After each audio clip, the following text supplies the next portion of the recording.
The student-led movement for safer roads in Bangladesh has shifted from on-the-ground demonstrations to students finding new ways to stay engaged. But for some, the protests were symbolic of something larger, women's equity in this fight. A woman in Bangladesh, I constantly feel like I'm a threat because I can be molested at any point in time because it's an extremely misogynist and sexist environment that we're living in. Women are constantly demeaned in our society whenever we try to be outspoken about something or whenever we try to be vocal about our opinions.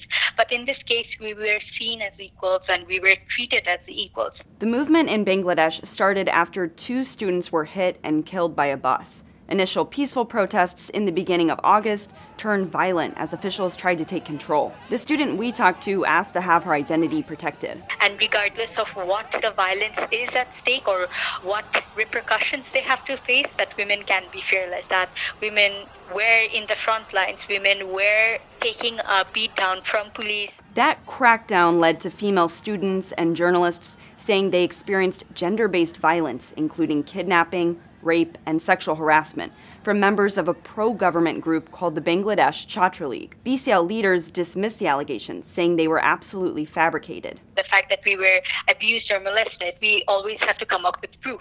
Like, they're the ones, just by letting a blank statement out there, are believed by the common people, but we are the ones who are being affected. Bangladesh is still a conservative, patriarchal society with widespread violence against women. But the student we talked to hopes women protesters' resolve will help shake up traditional thinking. That sort of fearless example is something that we gravely needed in our country, and the sort of perceptions that individuals had in cornering a woman's role in the society, I think that has been broken down to a great extent. It has broken down perceptions for different generations, like for kids of our age to parents to really elderly people who have had a completely different lifestyle and beliefs when it comes to women empowerment.